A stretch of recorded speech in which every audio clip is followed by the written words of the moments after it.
자, 반갑습니다. 신경길입니다. 자, 우리가 지난 시간 19장까지 이제 유용한 클래스들을 다 살펴보고요. 이제 20장 제네릭까지 왔습니다.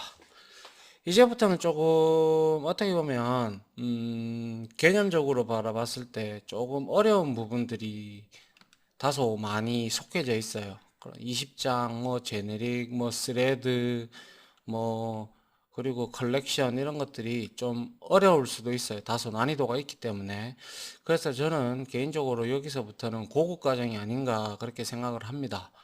여튼 그래도 지금까지 잘 따라오셨다면 뭐 문제 크게 없으리라 보여지고요. 여러분들 뭐 지금까지 잘 따라오셨고 뭐 이상 없이 했다면 크게 어려운 점은 없지 않겠나 개인적으로 그렇게 생각합니다. 자, 그래서 우리가 이제 제네릭이 뭔지 이미 앞서서 나왔다 그죠? 나왔는데 그 내용을 한번 디테일하게 좀 이제 보고 직접 실습도 하고 왜 제네릭을 쓰는지 그리고 왜 뭐 때문에 이 제네릭이 등장을 하게 됐는지에 대해서 알아볼 필요가 있겠다 싶어서 이 장을 한번 공부를 해보도록 하시죠. 자, 보죠. 자, 제네릭의 개요인데요. 자, 먼저 우리가 제네릭이 뭔지 알아야 돼요. 그래서 한번 보죠. 제네릭의 개요 해서 제네릭 타입이란 타입을 파라메타가 뭡니까? 매개 변수라 뜻이죠. 그죠? 매개 변수와 하여 실행 시에 구체적으로 해당하는 타입으로 결정되는 것을 의미한다. 이렇게 돼 있어요. 한국말로 적어놨는데 잘 무슨 말인지 모르겠다. 그죠? 자, 몰라도 괜찮습니다. 이제 충분히 이해할 수 있을 거니까요. 자, JDK 1.5부터 추가된 기능이며 뭐 스레드라든지 컬렉션 그리고 람다 그리고 스트림 등에서 많이 사용이 됩니다. 앞으로 이 과정들을 쭉 배우실 텐데요. 여기에서 많이 사용이 됩니다. 뭐 NIO도 나오고 iOS에도 나오고 다 나옵니다. 그리고 또한 아울러 자바 닥스를 보게 되면 제네릭 타입이 매우 많습니다. 거의 많죠. 많아가지고 반드시 제네릭의 개념을 알고 접근을 해야 된다. 모르면 안 된다라는 뭐 거의 반협박성 내용인 것 같은데요. 자, 여튼 한번 보시죠. 자, 우리가 앞에서 제네릭이라고 봤던 게 대표적으로 컴페어러터 기억나시죠? 그죠? 이렇게 딱 하면 이렇게 혹은 T 이런 식으로 들어갔다 그죠? 또 우리 뭐 컬렉션 프레임워크에 대해서 해시맵 이런 것들도 할 때도 어떻게 이렇게 해서 해시 뭐 셋이죠. 셋에서 여기에 또 T 이런 식으로 들어갔다 그죠? 이게 바로 제네릭 타입이라는 건데요. 얘는 제네릭 타입의 인터페이스를 의미하고 얘는 제네릭 타입의 클래스를 의미하게 되는데요. 여기서 중요한 거는 이 T가 뭐냐라는 거죠. 이 T가. 어, 이 T는 의미가 없고요. T 뭐 타입의 약자라고 볼 수도 있고 E가 들어가면 엘러먼트의 약자라고 보시면 되는데 이렇게 설계를 해놨다는 거예요. 그래서 구체적으로 여기에 이제 우리가 인티저가 될 수도 있고 스트링이 될 수도 있고 아니면 우리 유저 디파인 클래스인 멤버, person 뭐 이런 것들이 여기에 다 들어갈 수 있다라는 거예요. 근데 왜 이렇게 했냐? 1.4, 1.5 이전까지만 해도 이게 없었어요. 근데 이게 구체적으로 등장을 하게 된 이유는 뭐냐면요. 자, 일단은 요겁니다. 제네릭을 사용하면 컴파일 시에 강한 타입 체크를 한다. 즉, 다시 말해서 우리 이거 했잖아요. 컴페어러터. 자, 컴페어러터 이렇게 해놓고 여기에다가 우리 스튜던트 이렇게 줬잖아요. 그죠? 맞잖아요. 이렇게 줬을 때 이 스튜던트를 줬다라는 것은 나는 이 비교자를 사용을 할 때 스튜던트 클래스를 가지고 비교를 하겠다. 이렇게 명시를 하는 거예요. 그래서 이렇게 지정을 해 주면 여기에는 스튜던트 클래스 빼고는 어떠한 클래스도 들어오면 안 돼요. 그걸 의미하는 거예요. 그래서 우리가 어레이 리스트 백타 그렇죠. 백타 해봤다 그죠? 백타 벡터 이런 식으로 되어 있는데, 자, 이렇게 되어 있으면 여기에다가 내가 예를 들어서 그때 우리가 했던 게 뭐였어요? 프로덕트, 이거는 그거를 의미하는 거고, 자, 벡터는 뭐였어요? 이렇게 되어 있는데 얘도 리스트 계열이기 때문에 여기에 우리가 애들을 여러 개를 하고 배열보다 이게 훨씬 더 나았죠. 그죠? 배열 기반이기는 하지만 중요한 거는 배열보다 훨씬 더 배열을 사용하는데 너무 편리하게 잘 돼 있었다. 그죠? add도 있고 remove도 있고 is empty도 있고 뭐 많아가지고 우리가 가져다 쓰는데 아주 좋았다. 그죠? 그런데 여러분들이 한번 생각을 해보시면 이렇게 여기에 만약에 벡터에다가 제네릭 타입을 지정을 안 했다고 가정을 하죠. 이거 안 했어요. 그럼 여기에 어떤 타입도 다 들어갈 수 있어요. 그래서 여러분들이 벡터에 보면 add 메서드 있잖아요. 이 add 메서드, 이 add 메서드가 받는 게 전부 다 오브젝트예요. 맞죠? 여기에 전부 다 오브젝트 타입으로 받는다라는 것은 우리 다양성의 일거에서 모든 객체를 다 받겠다라는 걸 의미하죠. 맞습니까? 그렇게 돼버리면 어떻게 돼요? 여기에 만약에 이렇게 벡터에 이렇게 쭉 있으면 여기에 인티저 클래스, 스트링 클래스, 그리고 멤버 클래스, 그리고 뭐 퍼슨 클래스 이렇게 있다고 가정을 하죠. 그러면 이걸 끄집어 올 때도 get을 이용해서 끄집어 올 때도 역시 return하는 타입이 오브젝트예요. 그럼 이와 같이 자 어레이 리스트가 벡터하고 똑같다고 생각하시면 됩니다. 그리고 인티저 객체 자동 박싱 돼서 들어갔어요. 꺼낼 때 오브젝트로 리턴을 하니까 자 인티저 타입으로 이렇게 뭡니까 강제 캐스팅을 해야 되죠. 이게 한두 개라면 별 문제가 되지 않아요. 한두 개면 별 문제가 되지 않는데 이게 벡터라든지 해시셋이라든지 이런 것들은 여러분들이 현업에서 상당히 많이 써요. 상당히 많이 쓰다 보니까 수천, 수만 개, 뭐 이런 식으로 이제 데이터를 관리하다 보면 매번 꺼낼 때마다 강제 타입 캐스팅 해야 되고 형이 맞는지 확인도 해야 되고 등등 하려 그러면 그걸로 인하여 별 필요 없는 코드를 통해 가지고 프로그램 기능이 상당히 떨어지게 됩니다. 부하가 많이 걸리겠죠. 그죠? 타입 변환이 일어난다는 것은. 그래서 강제로 타입 변환이나 캐스팅하는 이런 것들은 별로 좋지 않은 코드입니다. 그래서 이러한 것들 때문에 프로그램 기능이 떨어진다. 이게 1차적인 이유고요. 무슨 말인지 이해가십니까? 자, 그리고 여러분들도 현업에 가보시면 아시겠지만은 이렇게 여러 가지의 컬렉션 클래스를 이렇게 담아서 이렇게 넣는데요. 예를 들어서 넣을 때 만약에 내가 TV에 대한 뭐 LG전자의 TV다. 그러면 LG TV 32인치 언더바 B에 대한 해당하는 클래스만 여기에 넣어라. 이렇게 해야 되잖아요. 왜? 여기 다 섞여버린다면 우리가 이거를 하나하나 꺼내올 때마다 필터링을 해서 끄집어내야 되고 그게 32인치인지 맞는지도 확인해야 되고 타입 캐스팅도 해야 되고 그래야 되잖아요. 그죠? 그렇게 되면 상당히 업무 처리 속도 그러니까 이거를 집계하고 뭐 평균을 내고 그리고 통계치도 내야 되고 뭐 매출액도 내야 되고 등등 다 해야 되는데 그 시간이 어마무시하게 늘어난다는 거죠. 그래서 이제 첫 번째 이유 다음에 두 번째 이유로 현업에는 이렇게 여러 가지 코드가 들어가지 않습니다. 여러 가지 객체가 들어가지 않는다라고 봐야 돼요.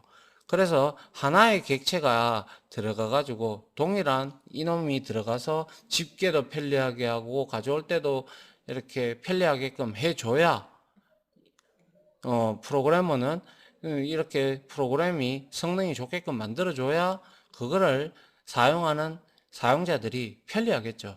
하나라도 몇 초라도 아끼게끔 해줘야 업무 효율을 향상시켜줘야 그게 프로그래머의 임무죠. 맞습니까? 자, 그런 이유로 이 제네릭 누구는 혹자는 제네릭스라고도 하고 지네릭스라고도 하고 제네릭이라고도 하고 그런데요. 다 똑같은 말이니까 자, 이렇게 여러 개가 막 중구난방으로 가 있지 않고 하나의 이런 클래스로 동일한 게 들어가 있다면 작업하기가 상당히 수월할 겁니다. 아울러 이 코드보다 타입 변환이 일어나는 이 코드보다는 자, 처음 지정할 때 나 리스트 여기 어레이 리스트에 무조건 나는 인티저 객체만 넣을 거야 라고 명시화를 딱 시켜버렸죠. 그러면 여기에 100을 넣으면 얘는 에러가 안 뜹니다. 예외가 컴파일 예외가 발생하지 않아요. 또한 get 해서 제로 인덱스에 들어갈 거니까 제로 인덱스에서 끄집어냈어요. 끄집어냈을 때도 뭐예요? 우리가 굳이 이거를 인티저로 강제 타입 캐스팅하는 코드가 필요가 없을 겁니다. 안 그렇습니까? 그래야 그러려고 지금 이걸 쓰는 거잖아요. 그죠? 그래서 결과론적으로 말씀드리자면 타입 변환이 자주 일어나면 어플리케이션 프로그램의 성능이 많이 떨어집니다. 또한 자, 여기에서 컴파일 시에 강한 타입 체크에 되어 있는데요. 만약에 우리가 리스트 해서 여기다 인티저 객체를만 넣겠다라고 명시화를 시켰는데 여기에 예를 들어서 리스트 애드 해서 스트링 객체가 들어가면 이거는 실행 시에 에러가 나는 게 예외가 발생하는 게 아니고요. 바로 여기서 컴파일 예외가 발생이 뜹니다. 아규먼트가 즉 여기 타입이 맞지 않다라고 바로 떠요. 그러면 우리는 어떻게 해요? 실행 시에 런타임 시에 에러 예외가 발생하는 것보다 이제 눈에 보이는 컴파일조차도 시켜주지 않는 체크드 익셉션이 발생을 하는 게 훨씬 프로그래머들한테는 좋은 내용이죠. 맞죠? 요 두 가지 측면에서 바라볼 때 우리가 상당히 좋다. 그래서 제네릭을 쓰게 되는 겁니다. 아시겠죠? 그 이유를. 자, 그래서 제네릭을 우리가 이렇게 이해를 해 주시면 좋을 것 같고요.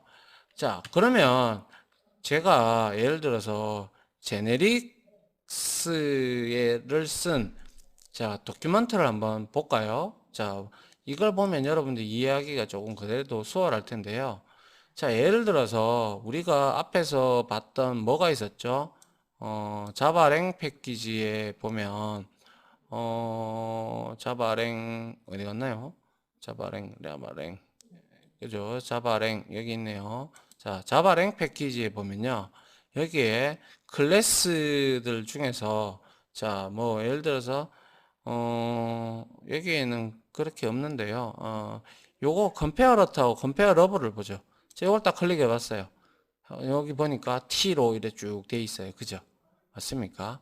이렇게 되어 있고 또 자바 유틸 패키지 밑에 있을 거예요. 자바 유틸 패키지 밑에 보면 우리가 앞으로 배우게 될 컬렉션 클래스들이 있어요. 그럼 여기에 보면 우리가 벡터도 보시면 자, 이걸 클릭해 보면 얘도 제네릭 타입이에요. 맞습니까?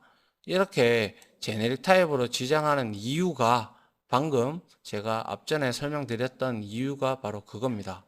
그리고 여기에 여러 가지 메서드들이 있는데요. 여기에 보면 extends e wildcard가 들어가 있고요. 그리고 또 쭉 내려보시면 여기에 역시 와일드카드 형태로 이렇게 들어가 있고요.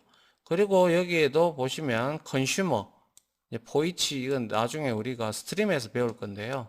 이런 것들이 들어가 있어요. 그러면 여러분들이 이런 것들은 그냥 보시면 아시겠지만 이런 것들은 여러분들이 모르면 이해가 안 되겠죠. 그래서 이런 것들을 잘 보기 위해서 기본적인 개념을 익히기 위해서 우리가 이 장을 공부한다라고 생각을 해 주셨으면 합니다. 무슨 말인지 이해 가시죠? 예. 자, 그래서 이렇게 여러분들이 이해를 해 주시면 될 것 같고요. 그 다음에 이제 한번 볼까요? 자, 그 다음 이제 제네릭의 개념 및 선언입니다. 자, 타입을 파라메타로 갖는 클래스 및 인터페이스를 칭한다 이렇게 돼 있어요. 이게 무슨 말인지 몰랐었는데 여기서 한번 봅니다. 자, public 클래스 박스하고 이거는 박스라는 클래스는 없어요. 우리가 만든 거예요. 그죠? 박스라는 클래스를 만들고 제네릭 타입으로 우리가 이렇게 만들었어요. 얘가 T면 여기에 모든 게 다 T예요. getter, setter도 T고 다 T예요. 그러면 여기에서 이거는 설계단이고요. 설계단이고 이것도 역시 설계단이에요. 그러면 이거를 쓸 때 우리가 이제 개발 코드에서는 이렇게 써야겠죠. 자, 박스 해서 여기다가 인티저 이런 식으로 해서 이렇게 쓴다는 거예요. 이렇게 해서 new 박스. 그러면 여기 박스에는 무조건 뭐만 들어간다? 인티저 클래스의 객체들만 여기에 들어갈 수 있다라는 걸 의미하는 거죠. 그럼 여기에 스트링이 들어온다. 한 스트링만 들어가는 거고, 여기에 만약에 뭐 멤버가 들어간다. 그럼 멤버만 들어오는 거예요. 알겠죠? 이렇게 타입을 파라메타화 했다. 매개 변수처럼 이렇게 했다. 그러면 여기에 이제 이 t가 구체적으로 개발 코드에서는 이렇게 변형이 된다라는 거죠. 그때 여기에서 인스턴스를 생성하려면 이 t가 비로소 얘는 인티저가 되는 거고요. 아니면 스트링이 되면 스트링이 되는 거예요. 이해되십니까? 자, 그래서 한번 보죠. 선언을 할 때 클래스 또는 인터페이스명 뒤에 이렇게 꺽쇠가 붙어요. 갈로 열고 갈로 닫고가 아니라 꺽쇠입니다. 꺽쇠. 자, 우리 물음표 옆에 보면 이렇게 Shift 키 누르면 이런 꺽쇠 나오죠. 그죠? 요겁니다. 그리고 아울러 꺽쇠 사이에는 타입 파라메타 요거죠. T. 얘가 위치하게 돼요. 근데 이게 T가 돼도 되고요. A가 돼도 되고요. M이 돼도 돼요. 이건 여러분들 마음대로 하셔도 돼요. 단, 권장사항은 뭐 T나 E나 뭐 이런 식으로 적어주는 게 좋다라는 거죠. 그래서 자바 닥스처럼 우리도 T나 E를 넣어주는 게 좋다 이겁니다. 알겠죠? 그래서 여기 타입 파라메타라는 것은 제네릭 클래스나 인터페이스를 설계할 때, 요게 설계죠. 그죠? 설계 시에 요 두 개가 설계입니다. 설계 시에 보통 알파벳 한 문자로 표식을 하는데요. 그 후에 이제 개발 코드에서 직접 요렇게 우리가 타입 파라메타의 구체적인 클래스를 이렇게 지정을 하면 된다라는 겁니다. 아시겠죠? 자, 그래서 제가 여기 적어 놨는데요. T란 아직 타입이 결정이 안 됨을 의미, 설계 단계에서 T를 이용함, 개발 시에는 구체적으로 타입을 이렇게 결정을 지어 줘야 된다라는 게 바로 이 제네릭의 개념과 이렇게 선언, 즉 설계죠. 이해갑니까? 이게 바로 제네릭의 개념 및 설계입니다. 설계하고 이제 선언하는 방법이에요, 이게. 이거는 인터페이스고 이거는 클래스가 되겠죠. 맞습니까? 이렇게 여러분들이 이해를 하고 계시면 좋을 것 같습니다. 자, 그 다음 장 한번 볼까요? 자, 제네릭의 사용 예가 나오는데요. 제네릭 타입을 사용한 경우 이렇게 돼 있어요. 자, 이렇게 person 클래스에다가 t 타입으로 이렇게 선언을 했단 말이죠. 그죠? 그래서 전부 다 t가 됐어요. 설계단이에요, 이게 뭐라고요? 설계단, 설계. 그죠? 그리고 뭡니까? 여기에 있는 거는 개발단이죠. 개발단. 그죠? 이렇게 보셔야 돼요. 그래서 제네릭 타입을 사용한 경우, 자, 클래스를 선언할 때 타입 파라메타를 기술하고 컴파일 시에 구체적인 클래스로 변경이 된다라고 되어 있어요. 그래서 자, person하고 스트링 줄 수도 있고, 그래서 hello 하면 되고, 받아낼 때 어차피 스트링으로 리턴할 거니까 굳이 타입 캐스팅을 할 필요가 없다라는 거죠. 얘도 역시 인티저. 그리고 얘는 더블 이렇게 들어갔죠. 그래서 이렇게 설계만 하나 잘 해두시면 이 person 클래스에서 우리가 이 파라메타 t 타입을 우리가 여러 개 여러분들이 원하는 유저 디파인 클래스를 여러 개 만들어서 이렇게 대입을 할 수가 있겠죠. 그죠? 맞습니까? 자, 그래서 상당히 효율성이 높다. 그리고 또한 뒤에서 배우시게 될 컬렉션에서는 아주 상당히 이 부분이 중요하게 작용을 하고 하니까요. 이 제네릭의 이 설계하는 방법, 그리고 이거를 사용하는 방법 등을 확실하게 익히셔가지고 뒤에서 이제 컬렉션 프레임워크에서 여러분들이 좀 더 이렇게 여러분들이 잘 되는 걸 이해가 잘 될 거라고 생각을 합니다. 알겠죠? 자, 개발 시에 구체적 타입을 기술을 하면 설계 단계가 있는 제네릭 타입 T가 구체적인 클래스 타입인 string, 요 스트링이죠. 그죠? 인티저고 더블 형태로 이렇게 사용자 정의 클래스 등으로 컴파일러가 대체시켜요. 대체시켜 줌으로써 타입 변환이 생략이 가능하고 여기에는 무조건 요놈만 들어가야 된다 라는 것을 명시화를 시켜주기 때문에 이러한 컴파일도 상당히 타입을 강하게 체크한다는 내용이 그 내용을 말하는 거예요. 이해갑니까? 이게 바로 제네릭 타입을 사용할 때 이러한 장점이 있기 때문에 제네릭을 사용을 하는 겁니다. 아시겠죠? 자, 그래서 이번 강좌에서는요, 제네릭의 개요에 대해서 알아봤고요. 그리고 제네릭을 사용하면 어떤 장점이 있고 어떻게 우리가 사용을 해야 되는지에 대해서 알아봤습니다. 알아보고 어떻게 설계를 해야 되고 그리고 이제 이러한 타입을 어떻게 설계를 해가지고 이렇게 우리가 적용을 시킬 건가 라는 내용을 이번 강좌에서는 조금 살펴봤어요. 뭐 그렇게 어렵지 않잖아요. 그죠? 자, 처음에는 이게 맞닥뜨릴 때는 인간이라는 게 그래요. 인간은 처음 모르는 코드를 받아들일 때는 상당히 새로운 것을 받아들이기에는 싫어요. 인간이. 저도 그랬고요. 다들 그럴 겁니다, 아마. 그런데 그거는 그 이유는 우리가 안 해봐서 그런 거죠. 안 해봐서. 해보면 익숙해지면 여러분들 쉽잖아요. 그죠? 그와 마찬가지로 모든 것에서는 시간이 필요로 하고요. 그 시간을 효율적으로 여러분들이 연습을 통해 가지고 그리고 반복을 통해서 익혀 나가시는 게 가장 현명하고 좋은 방법이고 또한 한 가지 더 추가드리고 싶다면 즐기셔야 돼요. 안 즐기면 여러분들이 이 직업군이 어렵게 느껴지고 오래 못 가요. 아시겠죠?